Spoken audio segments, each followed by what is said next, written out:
हर हर महादेव, जय हिंद सभी को। Welcome back to the channel. आज हम लोग 2019 का प्रीवियस ईयर क्वेश्चन पेपर देखने जा रहे हैं। BA 5th semester paper 1 history of English literature. So चलिए शुरू करते हैं। पैटर्न को ज़्यादा ध्यान नहीं देना है आपको, सिर्फ क्वेश्चन ध्यान में दीजिए, क्योंकि आपको क्वेश्चन प्रैक्टिस करनी है, राइट। उस वक्त क्या पैटर्न था उससे आपको मतलब नहीं होना चाहिए। आप करंट पैटर्न को देख के चलिए, क्योंकि आपका एग्ज़ाम उसी से होगा, ठीक है। सो आपका क्वेश्चन है, what do you mean by renaissance. Then after आपको यूनिवर्सिटी विट्स के बारे में बताना है। Write a short note on university wits. Then write a short note on reformation. What is metaphysical conceit. Examples ज़रूर लिखिएगा जब भी ऐसा कोई क्वेश्चन आता है, तो भले ही वो पूछा ना हो, बट आपको इनडायरेक्टली वो कह रहा है कि खुद से लिखो, ठीक है। Then what do you mean by romantic revival. Why is 18th century called Augustine age. Name the authors who are popularly called the four wheels of English novel. What was the chief cause of French Revolution? Then explain the term Pre-Raphaelite Brotherhood. Then write a short note on Victorian compromise. Then what do you mean by Imagist movement? ठीक है. Then write a short note on symbolism in English poetry. Then you need to explain what is expressionism.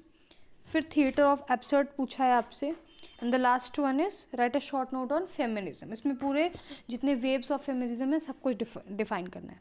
Then unit second से आपको पूछा है, discuss the impact of renaissance on English literature. Then है हमारा और करके जो क्वेश्चन पूछा है वो है characteristics of metaphysical poetry. This is an easy question, right. Then unit 3 से आपको पूछा है कि discuss the romantic revival as a reaction against a poetic conventions of neo-classical। कैसे न्यू क्लासिकल जो क्लासिसिज्म में हमारे रूल्स को बहुत ज़्यादा इंपॉर्टेंस दी जा रही थी, क्योंकि जब हम रोमन और ग्रीक से इंस्पायर होते हैं तो उनके लिए हर एक चीज़ का मापदंड इज़ वेरी नेसेसरी, राइट।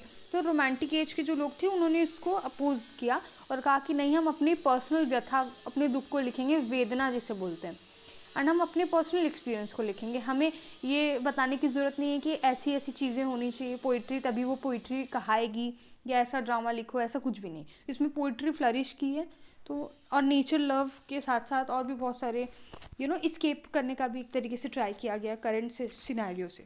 आप सब इसमें लिख सकते हो। देन हमारा गॉथिक नॉवल को डिस्क्राइब करना है, giving suitable examples, right. Then आपको बताना है, discuss Victorian age as a golden age of English novel, ठीक है। देन हमारा क्वेश्चन पूछा है कि salient feature of pre Raphaelite movement in English poetry, you need to discuss it, okay. And then after 5th unit से पूछ रहा है, bring out the principal characteristics of post colonial literature, या फिर आप कर सकते हो define modernism and discuss it's prominent characteristics.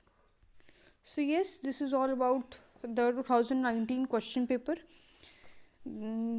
आप जो है इन सब को क्वेश्चन प्रैक्टिस कर सकते हैं, जो भी आपको ना आए आप चेक कर लीजिएगा अपनी टाइमिंग और वर्ड लिमिट के साथ साथ। So all right, I hope this is helpful. Thank you.